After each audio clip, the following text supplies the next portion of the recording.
ridiculous propaganda. They're trying to very efficiently destroy what we view as... Well, sure. Some would argue, oh, we went into their countries and did all this. But then they go and attack the non-radical countries, and then all these liberal countries who aren't involved in all this, that's who they go attack. So it seems like the more you kiss their butt, the more they attack. Yeah, the idea of tolerance, that we can just be more accepting, and if we opened our doors and open arms and hugged them and showed them and try to appreciate their culture, that is completely moronic and idiotic. There's not a single ounce of support, statistically or anywhere in my experience, that would demonstrate that makes any sense. Well, you've been over there constantly. A lot of the locals obviously invited forces trying to stabilize things, and some of the wars were obviously wrong. I mean, I'm not defending any of that, but I talked to Biggs, who was over in Brussels right after the attacks, days after, and he said more people were angry at them for being, quote, Europeans or Westerners than he saw in Afghanistan or Iraq. And so he was questioning, they get more radicalized once they come into leftist countries.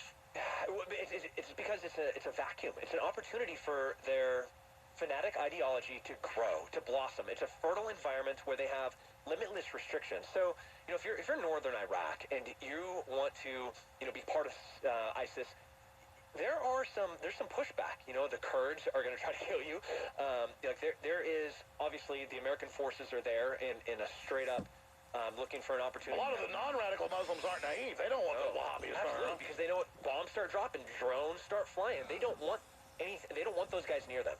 But then they come to Belgium, and there's no drones. There's no American forces. There's no Kurds. It's just a perfect, ripe, fertile environment for them to grow organically right there. These fanatic, crazy. I mean, they're crazy. They're crazy. They tried to attack Biggs and my crew and to run cars into them. They couldn't even get in businesses.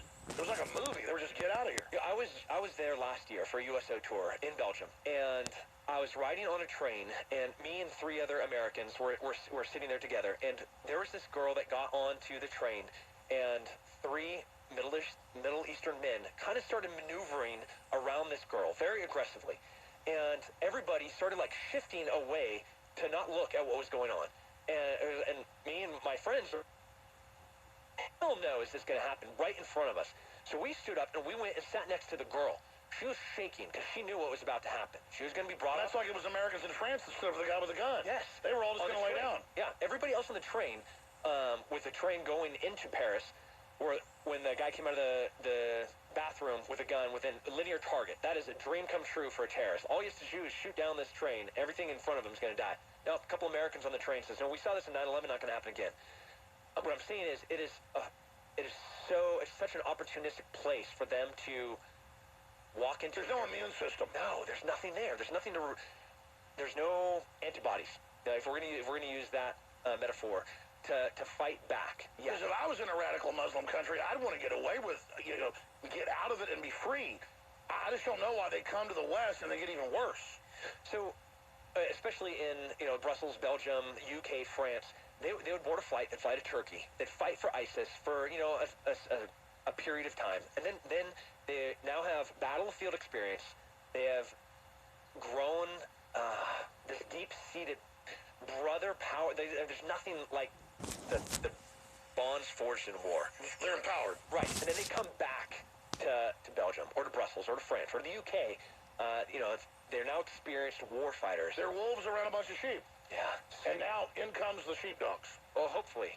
There has to be...